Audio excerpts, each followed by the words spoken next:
focusing on what you got going on yourself, what worked for you, what's best for you. A lot of people be so stuck on like watching everything and everybody else or looking at social media all day, and it's like they dictate their life off of what everybody else doing. Right. You ain't gonna get there like that. You know what I'm saying? I saw your Twitter rant about people like being stuck on clout. And how do you feel like you don't succumb to being stuck on like what's popping on social media and stuff like that? I don't know. It's like some shit like it's just in you and it ain't. Right. That shit just ain't in me. You be on there often, or you just don't even really? Everybody be on social media, but it's like y'all know the ones you can look and tell the ones it's just they live their life for social media. You know what I'm saying? You know how to it's like the shit Drake just sitting there around like people having more followers than dollars. And that shit just the honest to God truth. You know what I mean? And some people ain't got the followers yet, but they ain't thinking about the dollars. They thinking about the number of them followers. They want them followers. They ain't even really stuck on the dollars. Like, they want them followers. They want their attention. It used to be called attention. Like, everybody used to want attention. It just translated now to the followers. Everybody want them views and them followers. And it's cool, but goddamn, like, come on now. I mean, them followers do sometimes turn into dollars. Yeah, but at the same time, and shit, some people don't know it. That's not resonating with them. They just wanna like be in the mix. They just want talking and gossiping and shit to be going on. Like that shit ain't about it. Gossiping don't get you shit. I don't know, man. Right. It's I might be wrong, but I don't know. You make it work for you how you want to use it as a tool, right? Yeah, it's exactly. easy. It's like, don't get me wrong, you get your shit up. It's not like I look at social media, it's all about money. Like, I look at everything about money, bro. You know what I'm saying? Like, you run your shit up, you know what I'm saying? Like, get your money off of it. But a lot of people, they ain't trying to do that. They just want to, like, be in the gossip topics and the gossip situation, and the talk and the attention. Like, fuck the money. I don't know who raised them, where they get that shit from. Get that up off your mind. It might just be where I'm from. You know what I'm saying? Like, bro, I'm from Memphis, and it's like everything about paper with us. You know what I mean? It's like everything. You know what I mean? It's like we're going to find the littlest, the bullshittest thing, whatever we into, we're going to go back to the shit. Do we got anything to do with money? You know what I'm saying? Like, if it ain't got nothing to do with money, that shit ain't got nothing to do with me. Honestly, I've never been interested in R. Kelly's New York or Minnesota trial, because I understand that those trials are a bunch of BS. I've always been vocal about his first trial. I've always stated I never got over his first trial. That trial was real. In February 2002, a videotape was left anonymously at the home of journalist Jim DeRogatis. The video allegedly showed R. Kelly having sex with and urinating on an underage girl. This news surfaced as Kelly was set to perform at the opening ceremony of the 2002 Winter Olympics. Kelly was adamant in interviews that he was not the man in the video. In June 2002, Kelly was indicted in Chicago on 21 counts of child pornography. That same month, on June 6, 2002, Kelly was arrested by the Miami Police Department on a Chicago arrest warrant at his Florida vacation home. Kelly was later released after spending one night in jail on a bail bond posted of $750,000. The alleged victim refused to testify at the trial, and a Chicago jury found Kelly not guilty of 14 out of 14 counts of child pornography in June 2008. What R. Kelly is going through is not about justice. It's about money, power, and control. What R. Kelly is going through is not about a slew of females. It's only about two. It's not about Joycelyn Savage, Kitty Jones, Azriel Clary, Lizette Martinez, Lisa Van Allen, Jerunda Pace, Ashanti McGee, Tiffany Hawkins, Dominique Garner, Patrice Jones, Montina Woods, or Faith Rogers. It's about Aaliyah and the infamous Pee-Pee Girl. With the industry-defining power that R. Kelly possessed, it doesn't come as a surprise that he began to foster a protege. After all, he was writing, producing, and composing music. Kelly's protege was soon-to-be R&B teen star Aaliyah. Off the back of Star Search, Aaliyah was signed to Jive Records. Kelly had been introduced to Aaliyah by her uncle, Barry Hankerson, just 3 years prior when she was 12 years old, who became her mentor, lead songwriter, and producer of her debut album, Age Ain't Nothing But a Number. The album sold 3 million copies in the United States and was certified double platinum by the Recording Industry Association of America.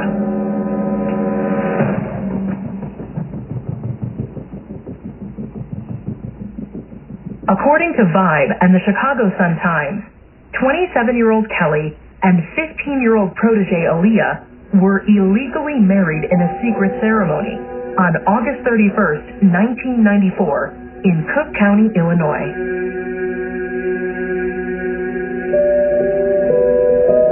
Tragically, on August 25th, 2001, Aaliyah died at just 22 in an airplane crash in the Bahamas.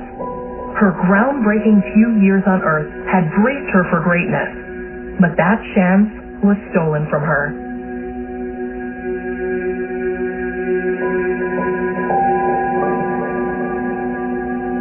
There are claims that Aaliyah had misled Kelly and told him that she was in fact 18 years old. However, in 2019, a contemporaneous video surfaced showing R. Kelly stating, less than a year before the marriage took place, that he knew Aaliyah was 14 years old. In 2019, federal prosecutors in New York charged Kelly with bribery related to the 1994 purchase of a fake ID for Aaliyah to obtain a marriage license. Kelly, through his lawyers, admitted in 2021 to having had underage sexual contact with Aaliyah. Right now I'm producing a very talented lady, young lady. She's 14, Aaliyah. My name is Demetrius Smith. I was with R. Kelly from 1985, and I left him in 95. And I just want to make it clear that I was not about being receptive to him messing with young girls. I always fought when the lines were long and there were young girls. I tried to tell the parents. I tried to tell the record company of the things that I was seeing, because I was the first to see.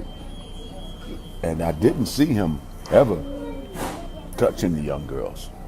But his actions in wanting to entertain them was inappropriate to me. So I tried to make that known. And as we went on from 95, after he married Aaliyah, I did get the license. I did that. I didn't forge it myself, but I walked her into places that gave her IDs. And I did that because Robert was told that he had to do this to save himself from jail. I'd been with him from 85 to 95, and because of that, I stood in the gap to help him for that moment. It was supposed to fix things. It was supposed to change things. It was supposed to give him a reality check, because that's when it first started. That's when it happened in my sight. Coming up in the Kenwood days, watching him play with Tiffany Hawkins and the Javantes, and they were kids. There was no sexual activity, and it was the beginning. So nothing was really happening. It didn't happen until after he got his deal that he became a monster to me. And I don't want to be misunderstood as I left him in 95. I'm not with him. Everybody that's with him after me, they pretty much knew what he was about. And you know, not to name names, but they know who they are. And if I name your names, then you're going to be set out, because you need to be set out, because you sat there and allowed that boy to continue to do what he did, to grow into the person he's grown to be, and you riding there on the side of him like he ain't doing nothing wrong. See, I'm a good guy now. I'm a nice guy. God has saved me. That book relieved a lot of pain from me. See, I walked in a lot of pain after R. Kelly. See, I had, it's a long story. You ought to check my book out before you judge me. God bless you and keep you. My book is The Man Behind the Man, Looking from the Inside Out. It's on Amazon, and it's been on there since 2011. Everything y'all talk about, it's in there. And I'm not doing it to sell books, but, you know, I had to clear my name now at the same time, and, you know, it was a lot of pain. But we had a lot of good times back in the days, man. And as far as Aaliyah is concerned, she's an angel in my book. There's nothing. Her parents, they were with her all the time, but you can't be with your kids all the time. The things they didn't see, I didn't see. No, her parents were 100% behind her. But Diane, you didn't see everything. You watched her as close as you could, and we all did. And I feel like I let her down, and I cry over her. So don't bother me when it comes to Aaliyah, because she's an angel in my book. And her mom is 100% great mom. So don't insult this. Don't get it misunderstood. I told my story because I can tell my story. I don't have no loyalty, no obligation to Mr. Kelly, because he had none for no one. He has destroyed lives. And it's a lot to that. It's a lot to it. So I just wanted to give that to y'all. So have a blessed day. After his part aired on Surviving R. Kelly, Demetrius Smith went to Facebook and stated, "You know, I have been living in the past for over 20 years now, trying to figure out how to pull me together through some of the things I've been through in my life. Today, watching that series and reliving that yesterday, I think it's all my fault. I can't stop hurting. So please pray for me. I owe an apology to everyone for my part in R. Kelly marrying Aaliyah. I am so sorry for that. I was not laughing." He's talking about in the documentary. "When they were talking to me, I was remembering Aaliyah, and she always had a laugh for me. So when I think of her, or when I speak of her, I have joy for her. This is all my fault, everything. I have lived holding this guilt. I made a bad decision. I did not think. I am so sorry. I let you all down. I apologize to Aaliyah's family, her fans. I apologize to R. Kelly and his fans, because I should have you up for touching her, and maybe he would be different with his actions today. I am so sorry for my part. I give you my heart. I am so sorry." Where was the parents when the girl was getting fucked?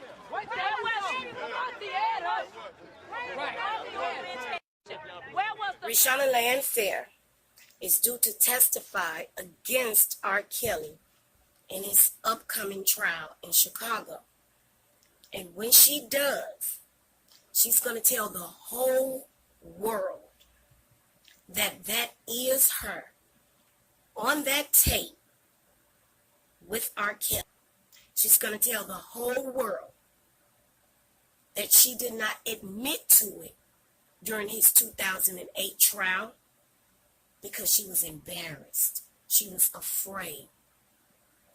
And her mother and father encouraged her relationship with R. Kelly.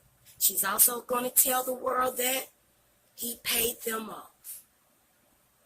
So, in plain sight, in his upcoming trial, we will be witnessing double jeopardy.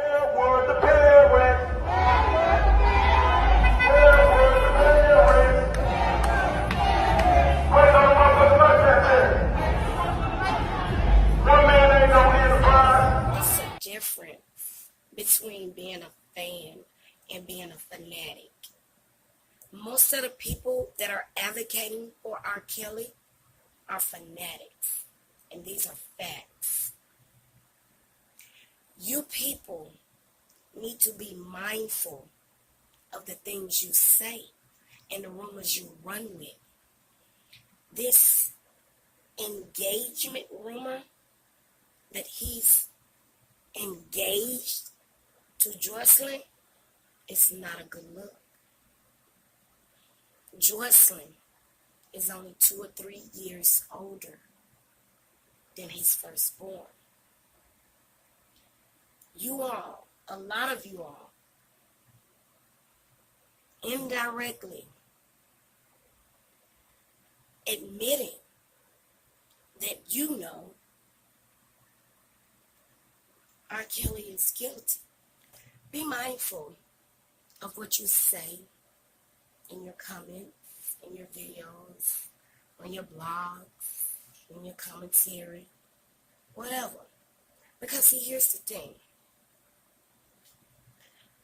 When you all think in your mind that you are helping him by saying, oh, he's about to marry Joycelyn. See? She's not a victim. R. Kelly being engaged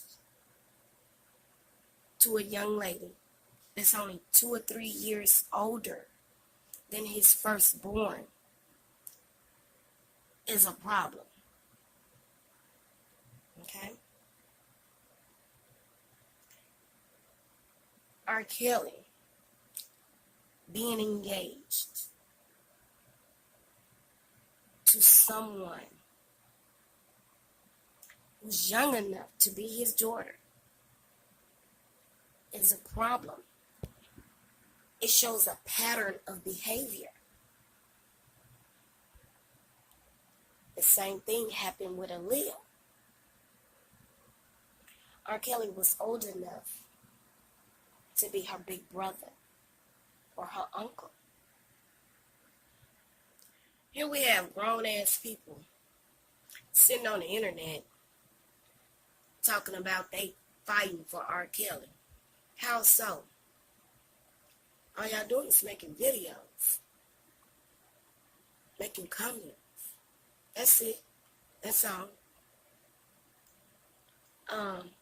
The rallies, that was okay. I get it. I do. But I guarantee you, ain't now one of y'all gonna trade places with R. Kelly. Ain't now one of y'all want them 30 years.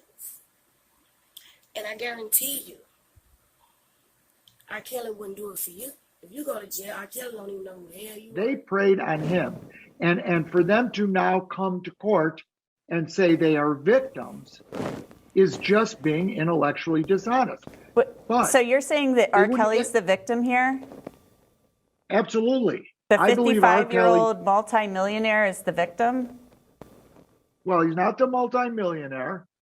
But yes, I believe he is a victim of people who wanted the situation, were in this situation. No one complained about anything. That's what people forget. No one complained until agents and prosecutors and TV producers went out and found these people. Nobody. We have received a number of calls from relatives of those who have had people in contact with Mr. Kelly over the course of the last couple of years. The recent allegations against entertainer R. Kelly and the recent Lifetime documentary series are deeply, deeply disturbing. It is our job here at the Cook County State's Attorney's Office to investigate claims in the interest of justice and of public safety. I should stress that it takes the courage to relive and repeatedly re-experience trauma by telling your story of sexual victimization. But we rely heavily on victim accounts and witness statements to prosecute cases involving sexual assault and domestic violence.